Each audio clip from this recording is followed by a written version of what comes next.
Welcome friends, right two ইকুয়ালিটির পরে শুরু করতে চলেছি fundamental right, right two freedom, যেটা আর্টিকেল 19 থেকে আর্টিকেল 12 পর্যন্ত আমাদের কনস্টিটিউশনের পার্ট 3-তে রয়েছে। আমরা জেনে নিই আর্টিকেল 19টা অ্যাকচুয়ালি কী জিনিস বা কী রয়েছে। আর্টিকেল 19-এ আমরা 6 ধরনের রাইট পাই, 6 রকমের রাইট পাই, ঠিক আছে। আর্টিকেল 19-এ আমরা যে রাইটগুলো পাই 6টা আলাদা আলাদা রাইট আমরা পেয়ে থাকি। যদিও অরিজিনাল কনস্টিটিউশনে 7খানা রাইটের কথা বলা ছিল, ঠিক আছে। আমরা জানি সেখান থেকে 1948-এ 44th অ্যামেন্ডমেন্ট অ্যাক্টের মাধ্যমে আমাদের একটা রাইট ছিল, right to property, right to acquire and hold property. এটাকে রিমুভ করে দেওয়া হয়েছিল, ঠিক আছে। তাই এখন কটা রয়েছে? এখন রয়েছে 6টা। এটা বলে রাখি, এই যে 6টা রয়েছে অরিজিনাল কনস্টিটিউশনে, মানে অরিজিনাল কনস্টিটিউশন মিনস আমাদের যে সংবিধানের মূল বই, সেই বইতে কিন্তু এই 6টা 1 2 3 4 5 6 বা আর্টিকেল 19-এর আন্ডারে 1 2 3 4 এভাবে লেখা নেই। কিন্তু যখনই কোনো বই লেখা হয় বা সেই সংবিধান থেকে যখন কিছু লেখা হয়, তখন ওগুলোকে মেনশন করার জন্য 1 2 3 4 দাগটা দিয়ে দেওয়া হয়। বোঝা গেল? কিন্তু কনস্টিটিউশন এরকম 1 2 3 4 বলে এরকম কিছু লেখা নেই, এগুলো পরপর লেখা রয়েছে। আশা করছি বোঝাতে পেরেছি। তো এই 6টা যে রাইট আছে, সেই 6টা রাইট সম্পর্কে আমরা একটু ডিটেলসে এখন জানব। প্রথম যেটা জানবো সেটা হলো right two freedom of speech and expression. এই যে আমাদের কথা বলার যে অধিকার, আমাদের একটা স্বাধীনতার অধিকার আছে। কি ধরনের স্বাধীনতা? আমরা আমাদের মনের ভাবকে ব্যক্ত করতে পারি, ঠিক আছে। এটার যে অধিকার, ঠিক আছে, এই অধিকারটা কিন্তু কেবলমাত্র ইন্ডিয়ানসদেরই রয়েছে। ভারতবর্ষে right two freedom of speech and expression কেবলমাত্র ভারতীয়দের জন্য। কোনো ফরেনার ভারতবর্ষে এসে এটাকে প্রয়োগ করতে পারবে না ভারতীয়দের এগেনস্টে বা ভারতের কোনো কিছুর এগেনস্টে। যেমন বেশ কিছু এক্সাম্পল 2019 সালের যে লোকসভা ভোট হয়েছিল তার আগে তোমরা প্রত্যক্ষ করেছো। সেগুলো হলো, দেখো, ওই অক্ষয় কুমারের একটা ইন্টারভিউ ছিল মোদির সাথে, ঠিক আছে। সেখানে অক্ষয় কুমার কোনো রাজনৈতিক প্রশ্ন নরেন্দ্র মোদীকে করতে পারেনি। তার কারণ নরেন্দ্র মোদী আমাদের তৎকালীন প্রধানমন্ত্রী এবং অক্ষয় কুমার কিন্তু উনি ক্যানাডার সিটিজেন, ভারতবর্ষের নাগরিকত্ব ওনার নেই। সুতরাং উনি যা ইন্টারভিউ নেবেন, ইন্টারভিউয়ের টাইপগুলো ওই রকমই হবেন, ওনার কোনো ফ্রিডম অফ স্পিচ বা এক্সপ্রেশন নেই। কারণ এই freedom and speech and expression থেকেই আমাদের ফ্রিডম অফ প্রেস আসে। সেই জন্যই প্রেস কনফারেন্সে সাংবাদিকরা নিজেদের মতো করে প্রশ্ন ছুড়ে দিতে পারে, ঠিক আছে। বা প্রেস কনফারেন্স ছাড়াও যে আমাদের যে খবরের কাগজ বা ইলেকট্রনিক্স মিডিয়া, এগুলোতে তারা নিজেদের এক্সপ্রেশনটাকে তুলে ধরতে পারে, তাদের নিজেদের ভিউটাকে তুলে ধরতে পারে। এবারে তো আরও কিছু উদাহরণ দেখেছো যে ওই বাংলাদেশের একজন নায়ক ফিরদৌস কোনো একটা আঞ্চলিক পার্টি, সম্ভবত টিএমসি পার্টির এইরকম প্রচার করছিল। তো এটা কিন্তু তারা করতে পারে না। যখন তুমি কোনো একজন ফরেনার সে ভারতবর্ষে এসে ভারতবর্ষের একটা রাজনৈতিক দলের হয়ে প্রচার করছে, তার মানে সে কিন্তু অন্য রাজনৈতিক দলগুলোকে ঘৃণা করছে বা অন্য রাজনৈতিক দলের বিরুদ্ধে কথা বলছে। তো এটা সে করতে পারে না, তার freedom of speech and expression নেই। তো সেই জন্য তাকে তার ভিসা ক্যান্সেল করে তাকে বাংলাদেশে পাঠিয়ে দেওয়া হয়েছিল। এটা তোমরা সবাই 2019-এর লোকসভা ভোটের আগে তোমরা দেখেছো, ঠিক আছে। তো এখানে বলছে, দেখো, every citizen has right to express his views, opinions and belief. প্রত্যেকটা সিটিজেনের তার নিজস্ব যে ভিউ আছে, নিজস্ব যে ওপিনিয়ন আছে, নিজস্ব যে বিশ্বাস, সেগুলোকে এক্সপ্রেস করার অধিকার রয়েছে। তার জন্য আমরা হোয়াটসঅ্যাপে বিভিন্ন স্ট্যাটাস লিখি, তার জন্য আমরা ফেসবুকে বিভিন্ন রকম পোস্ট করি এবং করতে পারি, কারণ আমাদের এটা একটা সাংবিধানিক অধিকার এবং এটা একটা মৌলিক অধিকার। এটা আমাদের থেকে খুব সহজে কেউ দুম করে কেড়ে নিতে পারবে না। বোঝা গেল? কারণ গণতান্ত্রিক দেশ, এবং সেই গণতান্ত্রিক দেশে যারা জনগণ, তারাই হচ্ছে এই দেশের একেবারে স্তম্ভ। তো তারা যদি মনে করে তারা এইগুলো করতে পারে, তো freedom of speech and expression এটা যে কোনো গণতান্ত্রিক দেশের একটা মৌলিক অধিকারের মধ্যে থাকা উচিত। আচ্ছা, তো এই যে freedom of speech and expression আছে, এটা থেকে মানে ডিরাইভ হয়েছে, মানে freedom of press, freedom of মানে কি বলবো তোমাকে, right against tapping of telephonic conversation, মানে টেলিফোনে যে আমরা ফোন করি কাউকে বা মোবাইল ফোনে ফোন করছি, এগুলো যদি কেউ ট্যাপ করে বা এগুলো যদি কেউ রেকর্ড রাখে নিজের কাছে, ঠিক আছে, এটা কিন্তু ইললিগাল, এটা করতে পারে না, কারণ তার অনুমতি না নিয়ে কখনো কেউ সেটা সরকারি হোক বা সেটা অন্য কেউ হোক, এটা এইভাবে ট্যাপ করতে পারে না, এটা ইললিগাল, ঠিক আছে। তো এই সব ব্যাপারগুলো যেগুলো হয়েছিল, যেগুলো এসছে ইন ল, মানে আইনের মধ্যে যেগুলো এসছে, এগুলো সব কিন্তু ডিরাইভ হয়েছে কোথায় থেকে? ডিরাইভ হয়েছে আর্টিকেল 19 থেকে। আরও এরকম ছোটোখাটো প্রচুর ব্যাপার আছে, কিন্তু কেন ফ্রিডম অফ প্রেস এবং এই যে টেলিফোনিক কনভারসেশনের ব্যাপারটা বলছি, কারণ এগুলো থেকে বহুবার প্রশ্ন এসছে, ঠিক আছে, তো এগুলো একটু তোমাদেরকে মনে রাখতে হবে। পরবর্তীতে আসি, পরবর্তী আমরা আর্টিকেল 19 থেকে যে রাইটটা পাই সেটা হলো ফ্রিডম অফ অ্যাসেম্বলি, অর্থাৎ অ্যাসেম্বলি করার আমাদের স্বাধীনতা। অ্যাসেম্বলি কথার অর্থ কি? অ্যাসেম্বলি কথার অর্থ হচ্ছে একজোট হওয়া বা একত্রিত হওয়া, একসাথে জড়ো হওয়া। তো এটাকে মিনিমাম 5 জন বা তার বেশি মানুষ একসাথে জড়ো হলে তাকে আমরা অ্যাসেম্বলি বলতে পারি, ঠিক আছে, অ্যাজ পার সিআরপিসি বা অ্যাজ পার আমাদের সেকশন। তো দুজন, আমি তুমি বা আমি তুমি আরও একজন, 3 জন যদি একসাথে কোনো জায়গায় থাকি, সেটাকে কিন্তু আমরা অ্যাসেম্বলি বলতে পারবো না। তো অ্যাসেম্বলি করতে গেলে মিনিমাম 5 জন বা তার থেকে বেশি, বোঝা গেল। কিন্তু মনে রাখতে হবে আমাদের যে ফ্রিডম অফ অ্যাসেম্বলি আছে সেটা অবশ্যই পিসফুলি হতে হবে অ্যান্ড উইদাউট এনি আর্মস হতে হবে। তো দেখা গেল ফ্রিডম অফ অ্যাসেম্বলি আছে বলে সবাই মিলে চলে গেলাম, হাতে একটা দা, কুড়ুল, কাস্তে, শাবল এইসব নিয়ে চলে যাচ্ছি কি না আমরা কোনো এক জায়গায় অ্যাসেম্বলি করতে, ঠিক আছে, রাস্তা দিয়ে মিছিল করতে করতে যাচ্ছি হাতে অস্ত্র শস্ত্র নিয়ে, এমন ব্যাপারটা কিন্তু চলবে না। নেক্সট যেটা বলছে দেখো, assembly is restricted in the place where section 144 is in operation. এই যে সেকশন 144, এটা তোমরা জানো 144 ধারা জারি করা হয় যখন কোনো জায়গায় গন্ডগোল বা কোনো কিছু থাকে, মানে সেন্সিটিভ যে এরিয়া, সেই সব এরিয়াতে এটা জারি করা হয় বা বেশিরভাগ পুলিশ দ্বারা জারি করা হয়।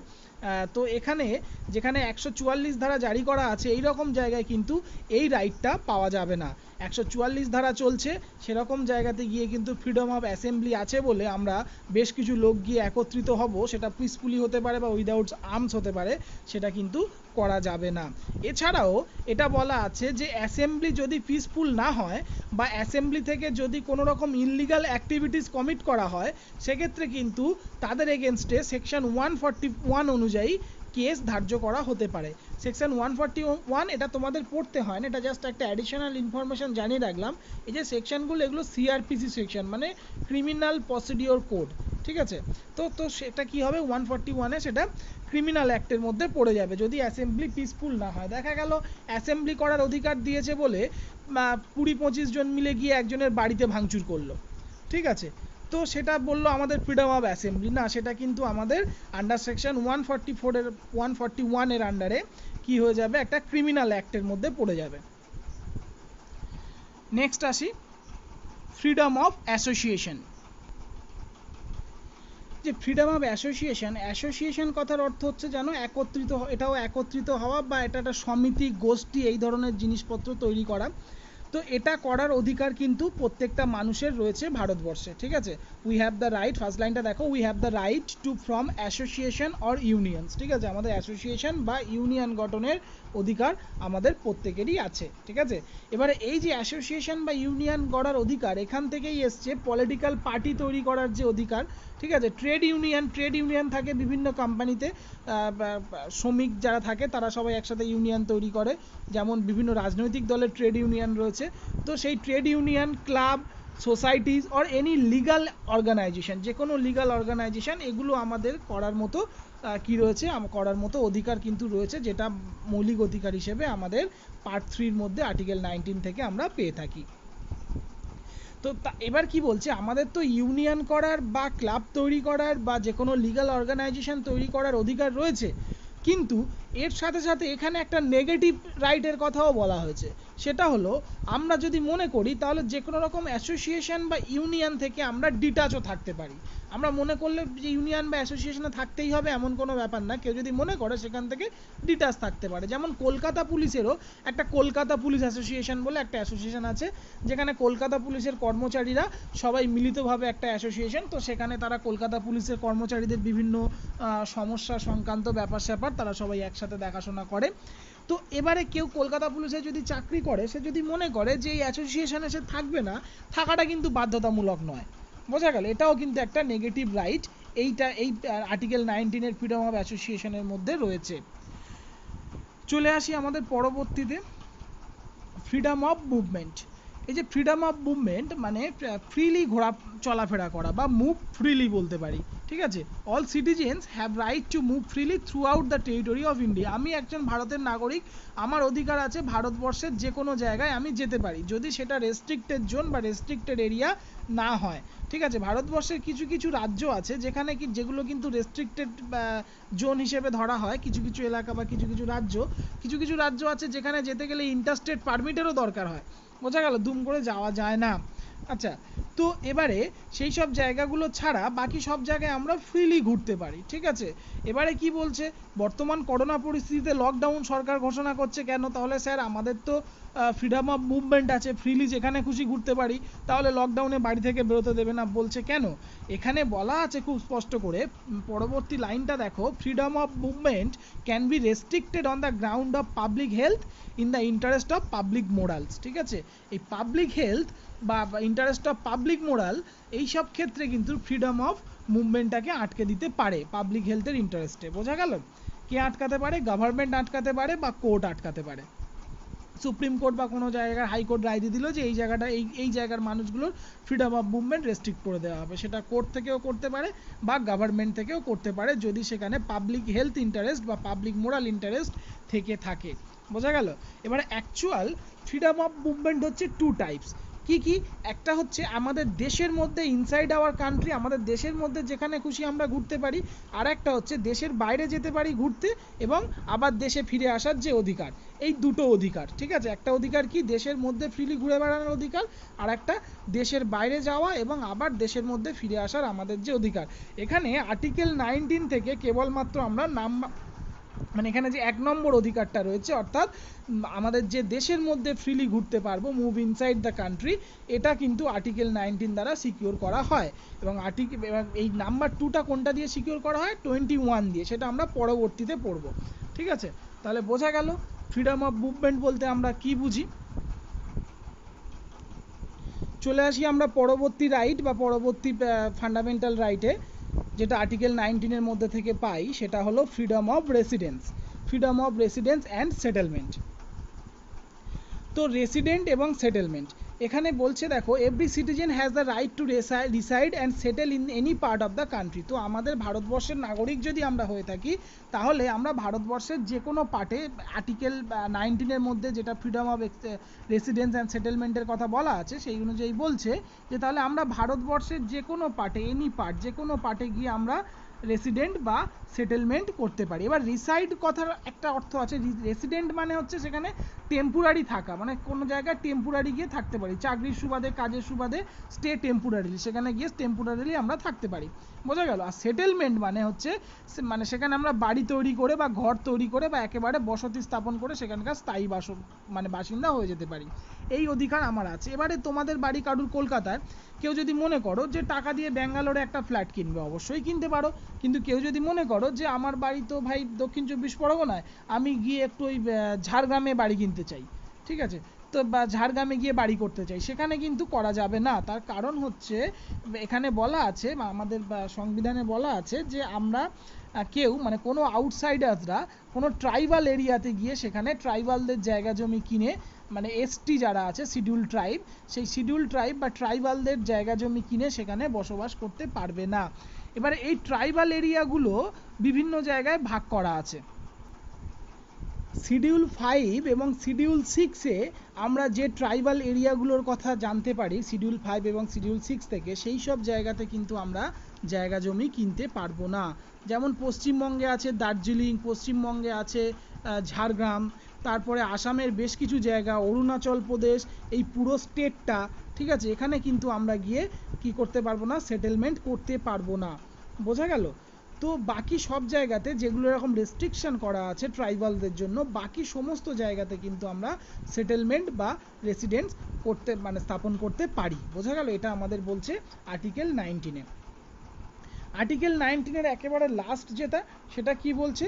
সেটা বলছে যে freedom of profession, occupation and trade. Freedom of profession, occupation and trade.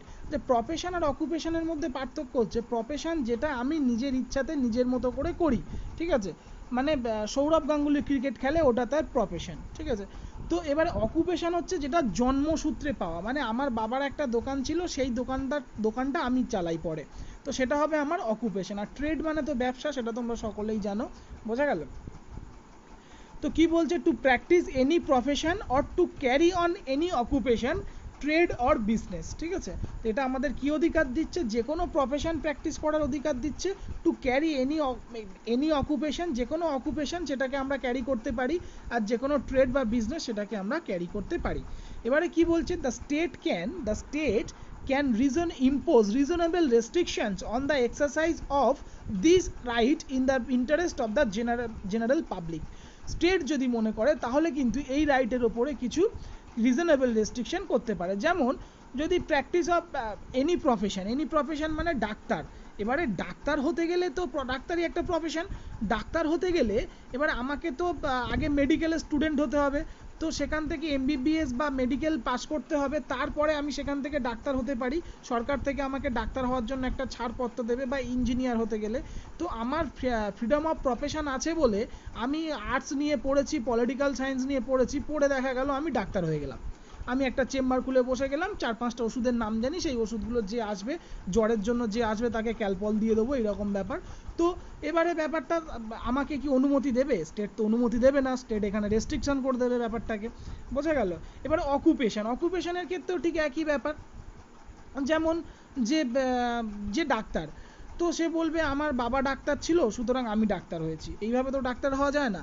তো যে দেখা যাচ্ছে যে একজন ইঞ্জিনিয়ার, তার বাবা ইঞ্জিনিয়ার ছিল, সেই জন্য সে ইঞ্জিনিয়ারিং শুরু করে দিয়েছে আর কি, এইভাবে তো সম্ভব না। ট্রেড আর বিজনেসের ক্ষেত্রেও হতে পারে। ট্রেড আর বিজনেসের ক্ষেত্রে কি হতে পারে? তো ট্রেড বিজনেসের ক্ষেত্রে দেখা গেল যে কারোর বিজনেস আছে যেটা হচ্ছে ইললিগাল বিজনেস, ঠিক আছে, সেই ইললিগাল বিজনেসগুলো কিন্তু স্টেট রেস্ট্রিকশন করে দেবে, স্টেট বন্ধ করে দেবে সেগুলোকে, ঠিক আছে, এবং পানিশও করবে। দেখা গেল কেউ ড্রাগ সাপ্লাই করছে, বলছে এটা তো আমার বিজনেস ভাই, আমি ড্রাগ সাপ্লাই করি, আর্টিকেল 19 থেকে আমি পেয়েছি যে আমার মৌলিক অধিকার আছে আমার নিজের মতো করে ব্যবসা করার, সুতরাং আমি ড্রাগ সাপ্লাই করছি, ঠিক আছে। তো এই ব্যাপারগুলো কিন্তু ঘটবে না, এই ব্যাপারগুলো করা যাবে না, এখানে কিন্তু স্টেট রেস্ট্রিকশন লাগিয়ে দেবে। সুতরাং আশা করছি আর্টিকেল 19 বোঝা গেছে। And thank you for watching.